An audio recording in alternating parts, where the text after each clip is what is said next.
It's Ken Harbaugh on the Midas Touch Network. I just spoke with one of my favorite conservatives, honestly, one of my favorite people in the world. David Bellavia is a Medal of Honor recipient from the war in Iraq, actually the only surviving recipient from Operation Iraqi Freedom. And for a while now, I've been a regular guest on his AM radio talk show. I see it as a kind of public service, me, a Democrat, sharing my values with a deeply conservative audience. I have come to respect David enormously, even though we disagree about a lot. After Donald Trump made those deeply offensive comments comparing the Medal of Honor to the civilian Medal of Freedom, I knew I had to talk to David. So I went on his show, as I do almost every week, and he did something he's never done before. He turned over the mic. He said, "Ken, you interview me today." As you will see, we sparred, and I went hard after Donald Trump and what I see as the former president's deep disdain for military service. But I never disparaged David, and he showed me that same respect. I think this is how conversations like this should go. And I give a ton of credit to David for letting me own the mic on a conservative AM radio network and ask tough questions for 20 minutes. I wish we'd had more time because there was a lot more I wanted to say. But this is a live radio show, so you get what you get. Here's me and Medal of Honor recipient David Bellavia. We're going to do something that we've never done before.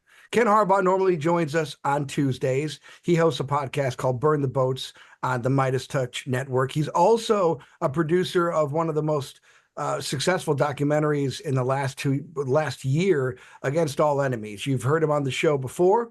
And he's been all over Comedy Central, MSNBC, CNN, you name it. And we know that Ken doesn't always see the world the way I see it. But here's the thing about Ken Harbaugh. He's never once lied to me. He's never once run away from a difficult question. And I know he loves his country because he risked his life and served in uniform. So we have a special bond, and we disagree, but we do it with respect. And I would like this to be an example of how everyone should deal with political discourse. You can have respect for people and admire them and care for them and still be aggressive in your defense of your point of view. So Ken is going to take over this show. It's like an Airbnb. He's going to take it over and he's going to ask me whatever he wants to ask me. But before we get going, let's play the audio of what Ken wants to talk about. This was former President Donald J. Trump yesterday, I believe. And this is the statement he made about the Medal of Honor and the Medal of Freedom. Check it out. I have to say, Miriam, I watched Sheldon sitting so proud in the White House when we gave Miriam the Presidential Medal of Freedom. That's the highest award you can get as a civilian. It's the equivalent of the Congressional Medal of Honor, but civilian version. It's actually much better because everyone gets the Congressional Medal of Honor. That's soldiers. They're either in very bad shape because they've been hit so many times by bullets or they're dead. She gets it, and she's a healthy, beautiful woman. It's right. And they're rated equal. So without further ado, Ken, the floor is yours, my friend. I've been thinking about this ever since the former president said that, and I am still almost speechless. And honestly, David, I was offended on your behalf, but this isn't just about Medal of Honor winners. I know you're actually the most humble guy I know, given what you've done, what you have sacrificed for your country, and you would never make this about yourself. But I think this is an affront to every member of the military, every veteran who has sacrificed for their country, to equate the medal given to a major donor who gave $133 million to the Trump campaign, to the medal given to those who in many cases have made the ultimate sacrifice. I guess my first question is how does it make you feel on behalf of those who have that true understanding of what sacrifice means, looking at a potential next commander-in-chief who I think it's becoming abundantly clear, doesn't understand the true meaning of sacrifice. We've had hints of this. In 2016, he was asked what sacrifice means and if he had sacrificed for his country. He said, "Sure, I've sacrificed. I built a lot of buildings." Do you see this disconnect in how the former president thinks of sacrifice versus how you and I do. First of all, this is a horrible statement. And by the way, let's just talk about the Medal of Freedom and the fact that that's Sheldon Adelson's widow, correct? Yeah. That's who he's referring to. Sheldon Adelson, a huge Republican donor, gave, hundreds of millions of dollars. Well, over his lifetime, a ton of money. I don't like Democrats, Republicans. They use the Medal of Freedom as a lifetime achievement award. It's not what it was designed to be. Whatever. The statement was clumsy and it was inartful, and it isn't true. Paul Bucha just passed away. Buddy Bucha started Veterans for Obama. This was a guy that this man, just one of the most beautiful, selfless, taught me so much, was so kind to me. I think of other guys out there like Jack Jacobs. I know we don't see the world eye to eye, but they are just the most amazing Americans that have ever lived, and in what they did in Vietnam and what they stand for. And recipients of the Medal of Honor, we defend the award, we defend the blood, the valor. This award represents your friend who was taken as a POW by China, right? It's not just my generation, my unit, my actions. It's all the actions. It's the award that we protect. And that statement cheapens the award. It cheapens the valor. But again, this is the Donald Trump experience. He's not Kamala Harris. Doesn't have the binder. The teleprompter is, advising him what to say. The man will say whatever he wants to say at any moment. It's his Achilles heel. Sometimes it's entertaining. Sometimes it's hurtful and it doesn't make sense. And it's not helpful to his campaign. It's not helpful to bring independence over. But I don't think it's a window into his soul, just as I don't think when Joe Biden mistakes Mexico with Egypt is a window into Joe Biden's soul. I really don't. I think people make stupid mistakes, and I think Trump does that far too often. Can there be any doubt, though, at this point, that this is the same guy who called us suckers for having served and those who died, our buddies, losers for having given their lives? I mean, he has gotten away for so long with calling John Kelly a liar for putting that on the record, with saying Mark Milley is a traitor. He's, denial after denial out of Trump and his defenders. But this is on tape. I think it's hard, given the history, given his track record, to say that when he speaks off the cuff like this, when he speaks, air quotes, from his heart, it's not actually a window into how he truly feels about us. Look, I defend General Milley, and because General Milley is kind of the guy who built us. You know what I mean? I can't attack General Milley because he's like a surrogate father who built this warrior generation. General Austin, again, these are people I admire and I really look up to. And I know that they don't see the world the way I see it, but I do admire and care for them. The problem I have with General Kelly is, if you wanted to avoid this from looking like you were bitter, the way that information came out is just not the way. I mean, look, I want to live in the world where if I offend Ken Harbaugh, that he instantly tells me, David, you're out of line. You've offended me. Give me a chance to atone, or give me a chance to destroy the relationship. But what I don't expect is for Ken Harbaugh to wait a year and a half until there's other problems in our relationship and then say, oh, by the way, David, 2 years ago, October, you said something about my service, and I really find that to be disgraceful. That's not the way honorable men conduct themselves. And in General Kelly, look, Milley is not a shrinking violet. Austin is a little bit different of a personality, where he's not a big, he doesn't go out there and throw people under the bus. But General Kelly has a long track record of, when he gets burned, he goes out there and goes scorched earth. And I simply don't believe that narrative because of that. I think that he has a hard time. Look, if you've got, this is on audio and this was clearly stated, and it, will be defended or it won't be defended.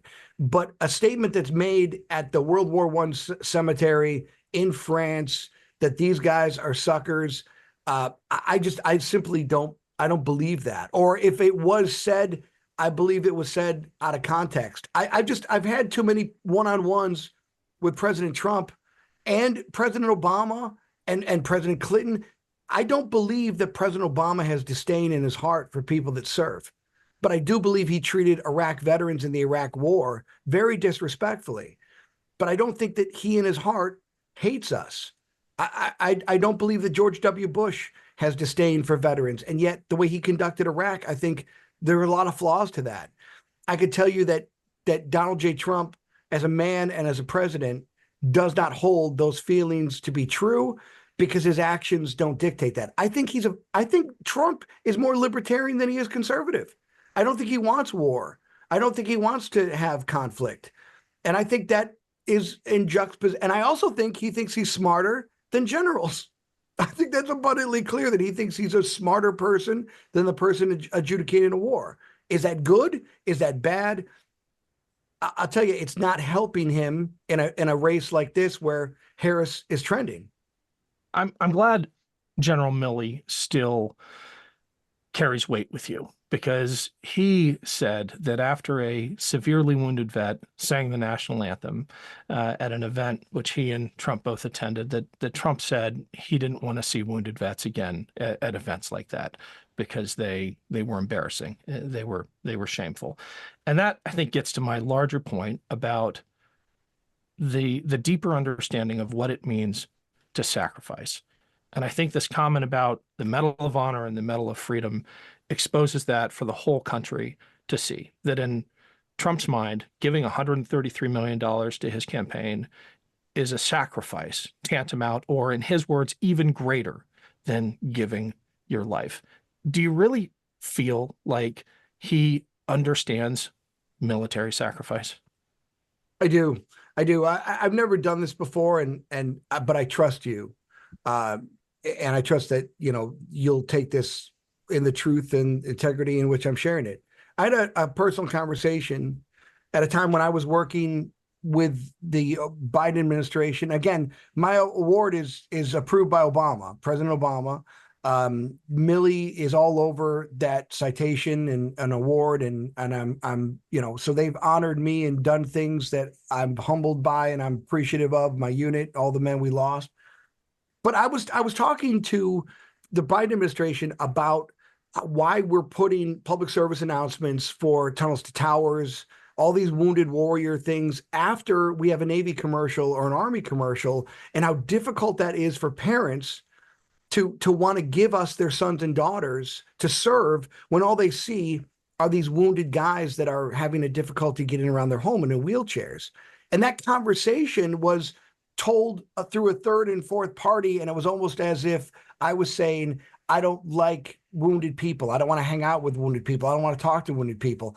And that conversation, again, can be twisted depending on where your point of view is. And I've had those conversations with President Trump where I said, we have to do more for wounded veterans. Without a doubt, we have to honor blood and sacrifice in that Purple Heart, which I think is the most important award there is.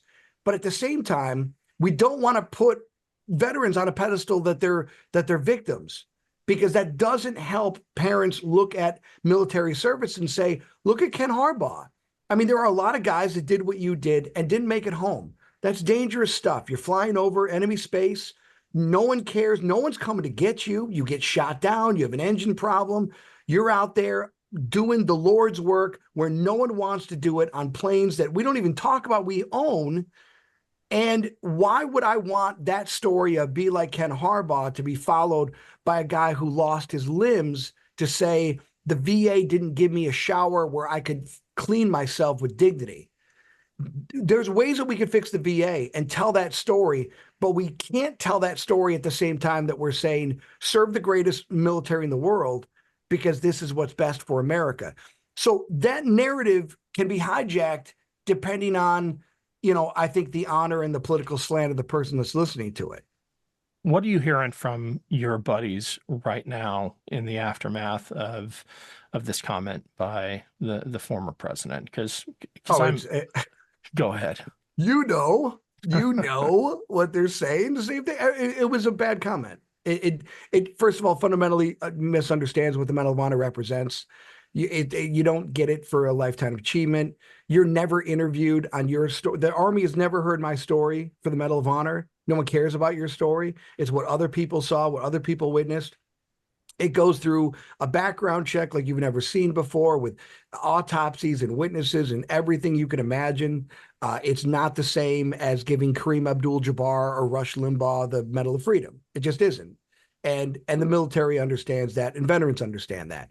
I think this was a Trump inartful statement.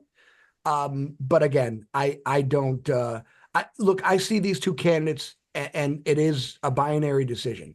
And I've got one guy who talks too much.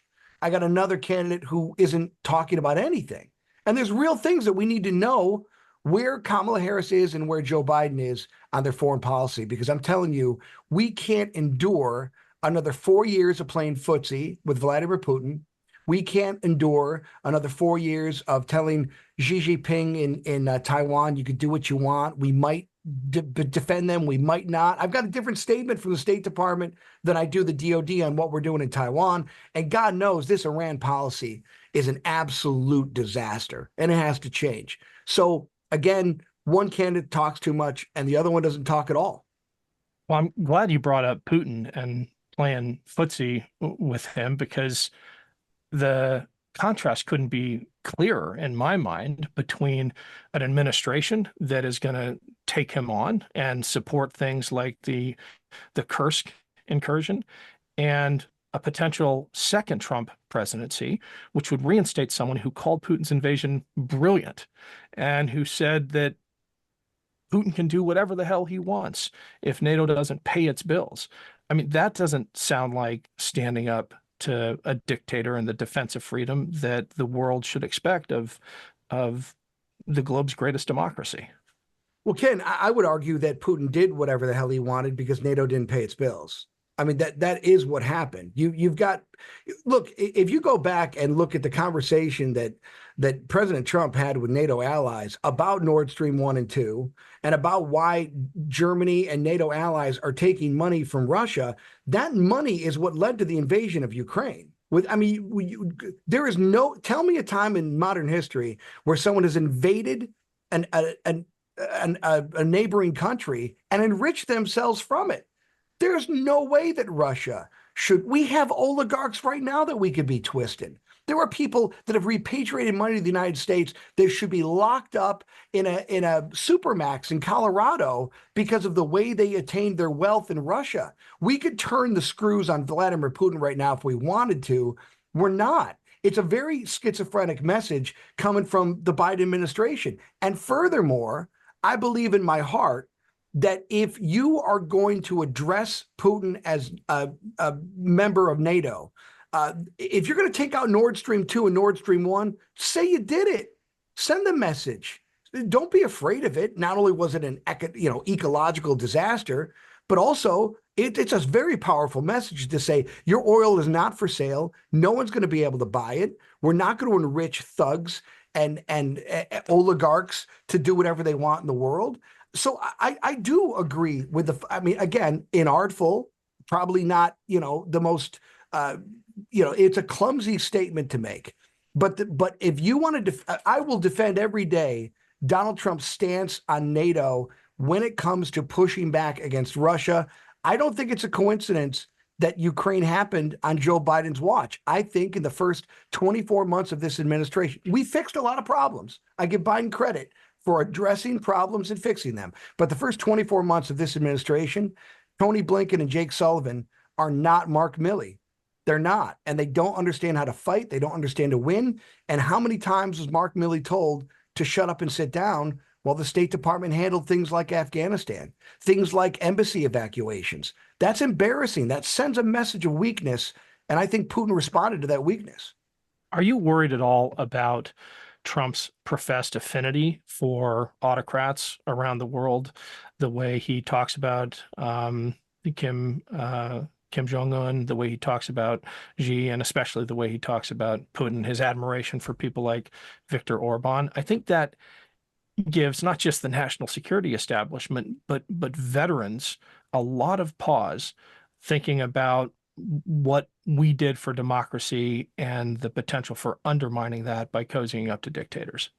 Well, look, I mean, the North Korea mistakes, this goes how many generations of Republicans and Democrats that never handled North Korea properly. I think you go back to Truman and the way that the hostilities ended with North Korea. But again, it's never a good day to say anything positive about a person who slaughters their citizens. And I would go back to Barack Obama and ask him, do you really feel that way about Fidel Castro? Do you really want to have open diplomatic relations with a country, a communist nation like Cuba? So, I mean, this has been a problem with American presidents. They say dumb things or they say things that they don't unpack. I think at the essence of what Donald Trump's foreign policy is based upon is peace and not going to war. And if you have to cozy up to a guy who goes weeks without sight because he eats too much French cheese and smokes too many Camel cigarettes, it's better than having him pop off over Japan, which is what we were seeing. And any one of those ICBMs go sideways, and you're talking about a major, major disaster. So, yeah, is it helpful to us and our morale and our esteem? I don't like it. I don't think anyone likes it. But you know what I also don't like? I don't want a nuclear holocaust, and I don't want North Korea to hurt people in Japan or South Korea. And so opening up diplomatic relations and having conversations with people we detest, if it saves lives and keeps us out of war, I think it's a responsible thing to do. Well, David, as always, great talking to you. Respect the heck out of you. I'll give you the last word. I appreciate you. I really appreciate what you represent. I disagree with a lot of what you have to say, Ken, but I will defend you and your point of view every day of the week because you do the same thing for me. And I very much appreciate that relationship. Burn the Boats is on Midas Touch, and check out Against All Enemies everywhere streaming services are found.